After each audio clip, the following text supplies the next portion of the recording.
Esto es un ciclo de webinars que hemos venido haciendo,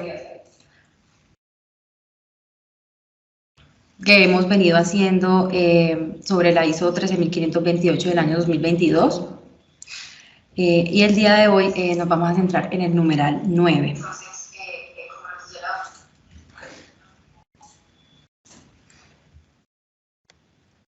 Acá en esta parte recordemos que los programas de ensayo de aptitud están certificados en la ISO 17043 de 2010, que es aquella que nos da todos los requerimientos generales sobre los ensayos, pero pues es constante que esta norma hace referencia a la ISO 13528 de 2022 y es por esto que hemos decidido hacer como este ciclo de webinars para socializar esta norma, que es aquella que nos da todos los detalles sobre los métodos estadísticos de las comparaciones interlaboratorio.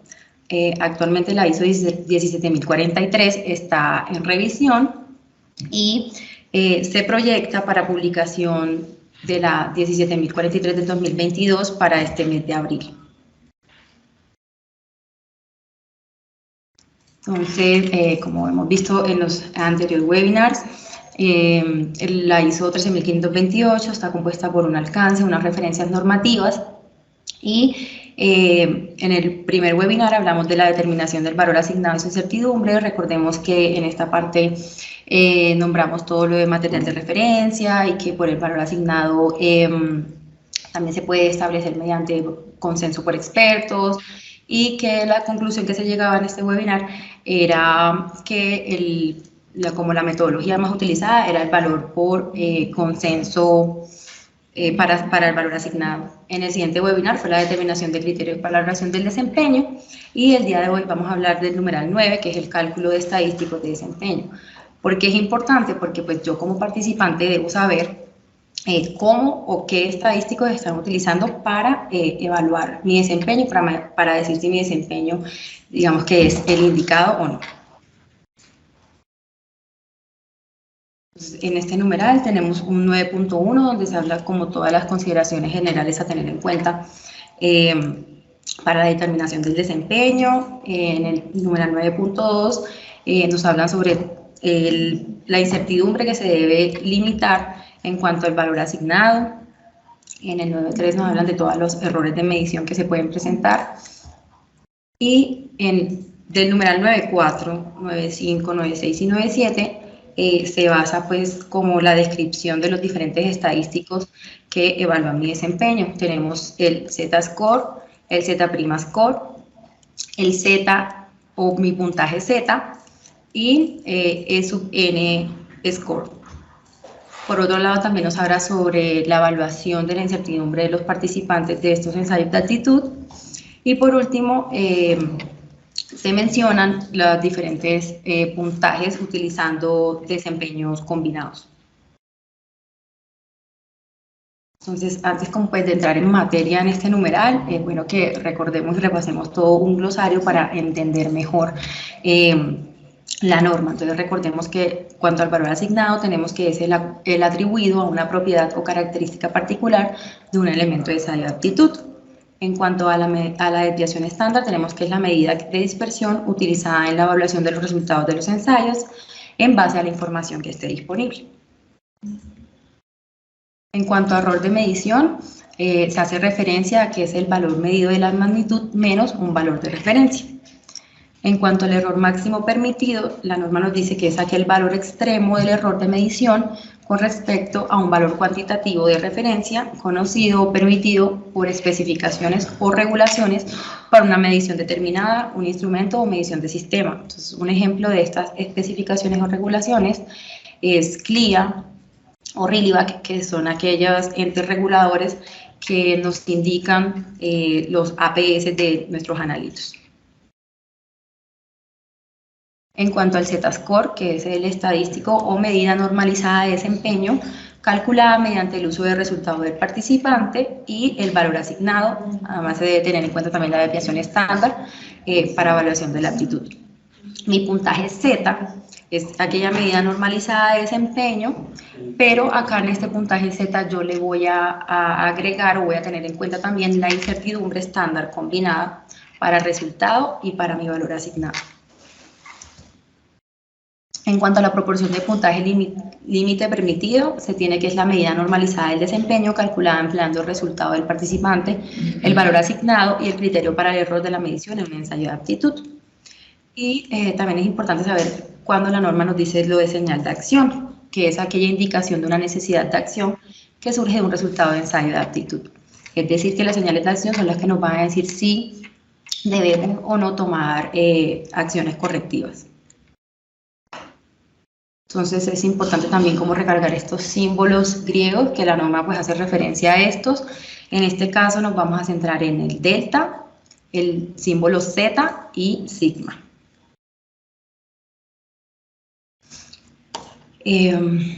Aparte de estos símbolos que les acabo de nombrar, también es importante saber a qué hace la norma referencia cuando hablamos de D, de por ciento. Entonces, cuando hablamos de D, es la diferencia de los participantes a partir del valor asignado. Cuando hablamos de un D%, es esta D expresada en porcentaje. Entonces, la diferencia de los participantes a partir del valor asignado, pero pues lo voy a expresar en porcentaje. Mi delta sub E, que significa o más bien simboliza el criterio de error máximo permisible para las diferencias. Mi E sub N, que es aquel indicador de error estandarizado que incluye incertidumbre para el resultado del participante y el valor asignado. Mi P sub A, que hace referencia a la proporción del error permitido y se puede expresar como porcentaje también. Tenemos también mi S asterisco, que es aquel estimado robusto de la desviación estándar del participante. Mi sigma PT, que es la desviación estándar para la evaluación de aptitud. Y tenemos incertidumbres de X sub I, que es la incertidumbre, de un resultado de un participante I. Está la incertidumbre estándar del valor asignado y la incertidumbre estándar de un valor de referencia. Estas incertidumbres también las tenemos de forma expandida, que están representadas por la O mayúscula. Entonces tenemos la incertidumbre expandida de un resultado reportado por el participante, mi incertidumbre expandida del valor asignado y mi incertidumbre expandida de un valor de referencia. Por otro lado, con X sub I hacemos referencia a los resultados de una medición de un participante I. Mi X sub PT es el valor asignado. Mi X ref es el valor de referencia para un propósito establecido. Y tenemos Z, Z' y Z, que en Z es el puntaje empleado pues, para la evaluación. El Z' es un puntaje modificado o es como un Z expandido porque me incluye la incertidumbre de mi valor asignado. Y mi puntaje Z, que es un Z modificado porque me incluye la incertidumbre para el resultado del participante y para el valor asignado. Entonces, entrando en materia, tenemos que los estadísticos utilizados para la evaluación del desempeño se centran más del numeral 9.3 al numeral 9.7 y tenemos los estimados de desviación, mi puntaje o mi Z-score, mi puntaje Z', mi puntaje Z y mi puntaje E sub N. Entonces, en el numeral 9.1 tenemos las consideraciones generales para determinar el desempeño. Acá en esta parte de la norma nos habla que las estadísticas utilizadas para determinar el desempeño deben ser coherentes pues, con el objetivo del programa de ensayo de aptitud, que además los indicadores de desempeño deberían ser pues, fácilmente revisados a través de los niveles de los mesurandos y de las diferentes rondas del programa de ensayos, que los resultados de los participantes deben ser revisados y determinar su coherencia con las suposiciones empleadas en el diseño para permitir pues, estadísticas de desempeño significativas y pues que en general no es apropiado utilizar métodos de evaluación que clasifiquen o que de manera intencional me den una proporción fija de los resultados como generadores de una señal de acción.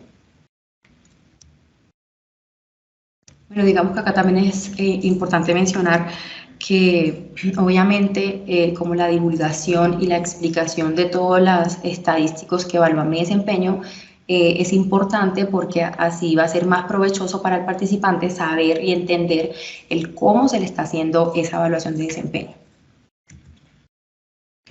En cuanto al numeral 9.2, que me habla sobre la limitación de la incertidumbre del valor asignado, tenemos que si la incertidumbre estándar o mi UX sub PT de mi valor asignado es grande en comparación con mi criterio de evaluación, pues va a haber como el riesgo de que algunos participantes reciban señales de acción y advertencia, pero es debido a la inexactitud y no porque realmente el participante tenga causa alguna. Entonces, por esto es muy importante como delimitar esta incertidumbre de mi valor asignado.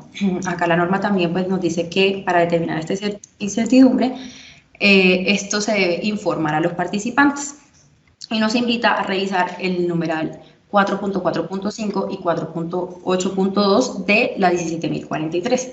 Entonces recordemos que el numeral 4.4.5 de la 17.043 es aquel donde nos dan las directrices sobre la asignación del valor asignado.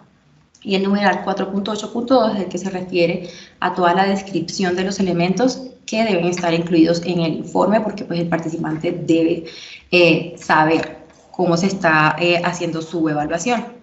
Entonces, acá en esta parte, ese numeral 4.8 también nos nombra que en los informes debe estar los datos y los resúmenes estadísticos, incluyendo los valores asignados, los rangos, las representaciones gráficas. Se debe tener en cuenta también los procedimientos utilizados para establecer la desviación o los diferentes criterios de evaluación que se estén utilizando. Los valores asignados y los resúmenes estadísticos para los métodos por cada grupo de participantes. Si de pronto por alguna razón hay diferentes grupos de participantes con diferentes metodologías, para cada metodología se debe hacer este informe y esta discriminación. Por otro lado, este numeral también nos habla de que si se cumple el siguiente criterio, pues la incertidumbre del valor asignado puede considerarse insignificante y no va a ser necesario incluirla en la interpretación de los resultados. Entonces, el criterio que nos dan es que si mi incertidumbre es menor a 0.3 desviaciones o mi incertidumbre es menor a 0.1 delta E. Que recordemos que delta E era el criterio máximo permitido de error. También nos nombra que 0.3 desviaciones es equivalente a 0.1 delta E cuando mi Z es mayor a 3. Y recordemos que cuando el Z es mayor a 3 se va a generar una señal de acción. Si el criterio que les acabo de mencionar no se cumple, entonces pues el proveedor de ensayo de aptitud debe considerar que cualquier acción que se emprenda debe ser coherente con la política de evaluación que ya se estableció en el programa y debe pues o seleccionar un método que determine el valor asignado y la incertidumbre y que se cumpla lo anterior, o que se utilice una incertidumbre del valor asignado en la interpretación de los resultados, o que el valor asignado se derive de los resultados de los participantes. Y acá pues surge una gran como diferencia entre subpoblaciones y en este caso pues como que lo que se recomienda es que se reporten los valores por separado y las incertidumbres para cada subpoblación. Entonces, por ejemplo, si mis participantes utilizan diferentes métodos de medición, entonces como yo voy a hacer subpoblaciones de esto y reportar mis valores e incertidumbres por separado. Y informar también a los participantes que la incertidumbre del valor asignado no es despreciable y que las evaluaciones podrían verse afectadas. Entonces, digamos que como un ejemplo para aterrizar un poco todo lo que les he mencionado, es el ejemplo global de atracina en agua potable.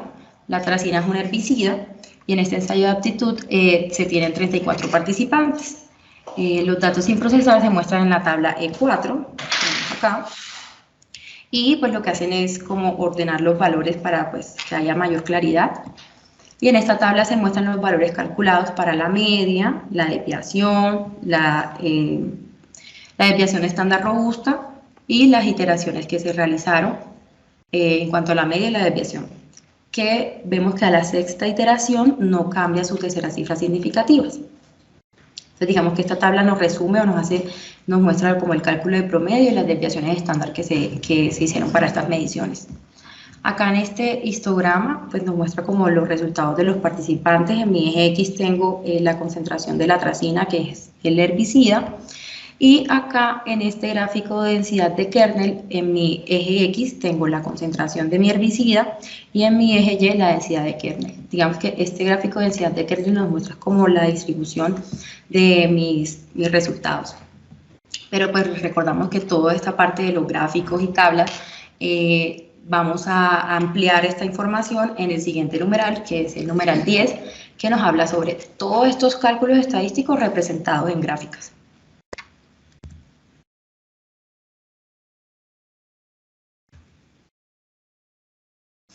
Entonces, en cuanto a mi numeral 9.3, que son los estimados de la desviación, entonces tenemos que si mi X sub I representa el resultado reportado por el participante y para una medición del ítem en una ronda de ensayos de actitud, mi medida de desempeño la voy a calcular de la siguiente manera. Entonces, mi diferencia sub I va a ser igual a mi medición menos mi valor asignado.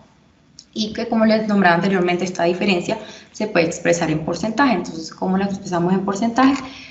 Sería hacer la resta de mi diferencia dividiéndola sobre mi valor asignado por 100.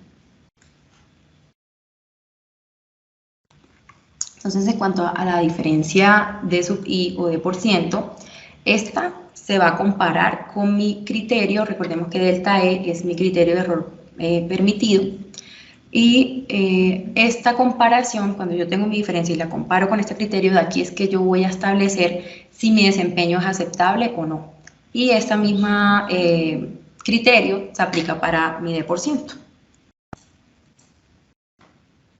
Entonces acá tenemos un ejemplo de la aplicación de este criterio de que cuando D es mayor a mi delta E menos o menor a mi delta E, mi desempeño se considera aceptable. Entonces, este ejemplo lo tomamos de los reportes QAP emitidos por Quick, en donde en esta sección 3 del reporte tenemos la diferencia porcentual. La fórmula que se aplica es el resultado del laboratorio menos mi valor asignado, X sub PT, sobre mi valor asignado por 100. Acá tenemos la diferencia y cuál es el criterio que establecemos en esta parte para hacer la evaluación del mensurando estos límites de aceptación. Entonces yo comparo mi diferencia con mis límites de aceptación y esto me va a generar mi valoración. Entonces estos límites de aceptación van a ser mi delta sub E o mi criterio. Por otro lado, este criterio o mi delta sub E se relaciona con mi desviación o mi sigma PT, empleados para los puntajes Z. Entonces la relación está determinada de la siguiente manera. Si mi Z es mayor a 3, se va a crear una señal de acción o de alarma. Que esto sería igual a que si tengo mi delta E va a ser igual a 3 desviaciones PT, por lo cual esto es equivalente. Si nos fijamos aquí, básicamente lo que se hizo fue un despeje de la fórmula. Acá teníamos que delta E es igual a 3 sigma sub PT y esto es equivalente a... Necesito que volvamos a compartir. Descomparta pantalla y vuelva a compartir. Es que hay usuarios que no están bien. Listo. Entonces, como les comentaba acá en esta parte de la diferencia porcentual, entonces en esta sección 3 del reporte comparamos mi diferencia porcentual con el criterio, que es mi delta sub E, y este me va a dar una valoración de satisfactorio.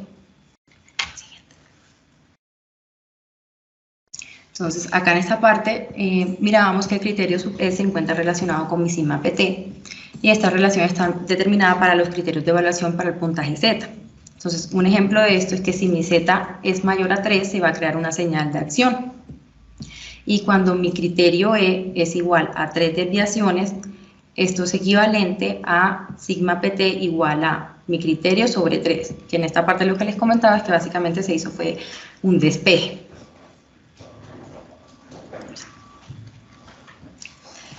En cuanto a los estimados de la desviación, también es importante lo que nos recalca la norma de que mi D como estadística de desempeño y mi criterio, mi delta sub E como criterio de desempeño, tiene ciertas ventajas y desventajas.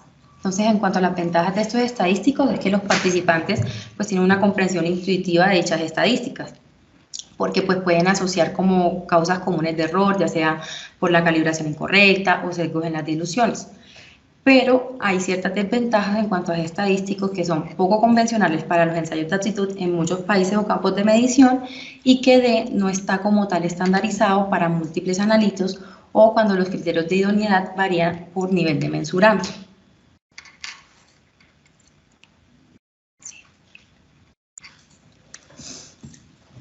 Por otro lado, para los fines de comparación entre niveles de mensurandos, donde los criterios de idoneidad pueden variar, se puede mi D% o mi D ser transformado en un indicador de desempeño normalizado. Para yo transformar mi D o mi D% en un indicador de desempeño normalizado, lo que hago es volverlo como porcentaje, el cual va a ser porcentaje de desviación permitida o P sub A.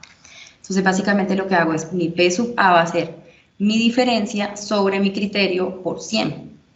Y pues por consiguiente mi P sub A mayor o igual a 100% o menor a 100% me va a indicar una señal de acción. Aquí esto va a funcionar igual a mi Z-score, solo que en mi Z-score trabajo con 2, 3 y acá voy a trabajar con rangos más grandes.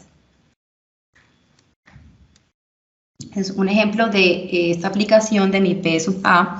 Tenemos acá un reporte del CAP, del Colegio Americano de Patólogos, en donde el criterio establecido en este caso es 6%. Entonces, ese va a ser mi criterio o mi delta sub E. Y voy a utilizar mi resultado, en este caso que es 24.3, con mi media que es 24.5 y voy a aplicar la fórmula. Entonces, mi diferencia, ¿cuál sería? Mi resultado, que es 24.3, menos la media, que sería 24.5, esto me da menos 0.2. Y esta diferencia la voy a dividir entre mi criterio, que como les dije anteriormente era 6%.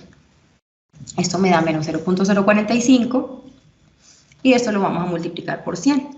Como vemos acá tenemos un P sub A de menos 4.45%, es decir, no se nos genera ninguna señal de error o de acción más bien. Listo, entonces en cuanto a los puntajes Z o mi Z-score, tenemos que se calcula de la siguiente manera. Mi Z sub I va a ser igual a mi medición, a mi X sub I, menos el valor asignado sobre la desviación de mi valor asignado. ¿Y cómo se hace la interpretación de este Z? Utilizando la siguiente escala. Si mi resultado arroja que Z es menor a 2, esto lo voy a considerar como aceptable. Si mi resultado arroja que Z es mayor a 2 y menor a 3, esto lo voy a considerar como una señal de advertencia. Y si mi Z arroja que es mayor a 3, pues ya se va a considerar inaceptable o una señal de acción y que tengo que implementar una acción correctiva. Digamos que esta parte de los puntajes Z-score lo relaciono con la evaluación con medida de comparación, que es la sección número 2 de los reportes QAP, en donde los analitos, en la valoración, nos guiamos siguiendo esta interpretación de los puntajes Z. Entonces acá les muestro como un ejemplo de los diferentes analitos. De hecho acá en este ejemplo vemos que están como las tres interpretaciones. En este caso para la carbamazepina, si observamos el Z-score obtenido es de 3.44, por lo tanto mi valoración va a ser de no satisfactorio y por eso está en rojo. Para la creatinina quinasa tenemos que mi Z-score es de 1.18, es decir, que es satisfactorio porque está en mi rango de menor a 2. Y para el cloro, en este caso, vemos que está en amarillo o señal de advertencia o alarma porque mi Z-score es de 2.31. Entonces está en este rango de mayor a 2, pero menor a 3. Entonces, la fórmula que utilizamos para el cálculo del Z-score es mi resultado del laboratorio menos la medida de comparación sobre la desviación del grupo de consenso. Un ejemplo donde también utilizamos este estadístico para la evaluación es en la sección número 4 de nuestros reportes QAP, donde tenemos, por ejemplo, la media de comparación. Acá tenemos este Z-score, nos dio menos 4.63. Acá pues al ladito les pongo la fórmula. Acá vemos que el valor reportado por mi laboratorio era 132 miligramos decilitros. A esto le resté la media de comparación o mi BAB, que era 177.5, y esto lo dividí entre mi desviación, que era 7.6, y así obtuve mi Z-score de menos 0.463. Entonces, según lo que vimos ahorita, sería no satisfactorio porque está por arriba o mayor a 3. Bueno, entonces cuando los puntajes Z', como les decía, básicamente es una modificación de mi puntaje Z. ¿Por qué? Porque le estoy agregando una incertidumbre. Entonces, cuando existe preocupación sobre las incertidumbres del valor asignado, Por ejemplo, cuando mi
Muy buenas tardes a todos. Les recuerdo, para la obtención del certificado de participación, diligencien la encuesta que se envió al chat. Solamente quiero recordarles que hoy en 8 días tendremos el cuarto webinar de esta serie y recordarles, hacer una pequeña recordación acá.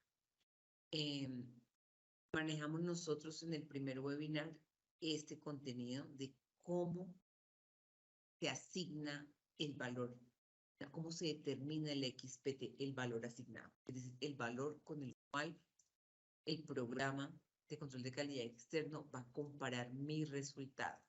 Entonces veíamos que tenemos ahí varios métodos. Estos son los métodos que me presenta ISO 13528.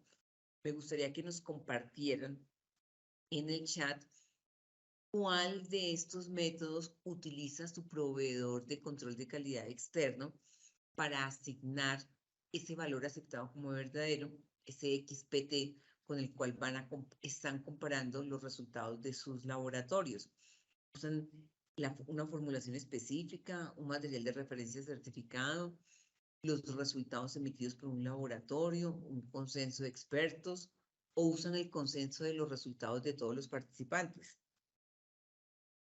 Nos gustaría también invitarlos a que recordemos que en el webinar anterior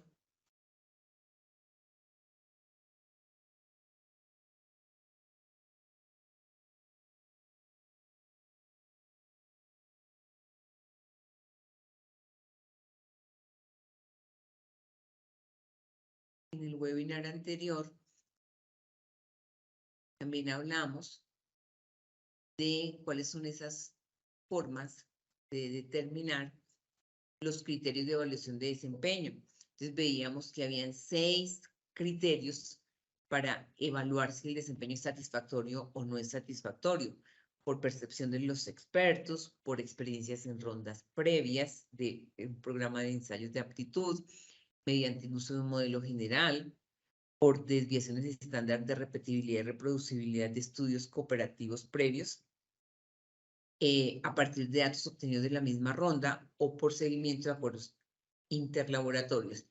Y en el día de hoy hablamos de cuáles son esos estadísticos que utilizan los organizadores de los programas de proficiencia, en donde tenemos el estimado de desviación, el D, el D porcentual, los puntajes Z, y aquí hay mucha Z, ¿no? El puntaje Z, el Z', el Z y el E sub N. Entonces nos encantaría que nos pudieran compartir en el chat y nos contaran cuáles son los estadísticos que están usando los proveedores de sus programas de control de calidad externo, cuáles son los criterios que están utilizando los organizadores de sus programas para evaluar el desempeño de sus laboratorios, y también cómo están asignando ese valor aceptado como verdadero o XPT, con el cual van a comparar los resultados que ustedes están enviando. Pues bueno, esto es lo que teníamos para hoy. Esperamos que sea útil para todos ustedes. Igual, muchas gracias, que algunos nos comparten qué es lo que están usando sus organizadores de programas de ensayos de aptitud. Les recordamos también, como nos decía el ingeniero Jorge, que en nuestra página web, en la parte de Quick Academy, se encuentran los webinars de las sesiones anteriores. Y supremamente complacidos si a algún laboratorio le interesa que hagamos un taller especial sobre ISO 13528, pues con muchísimo gusto. Muchísimas gracias y nos vemos de hoy en 8 días.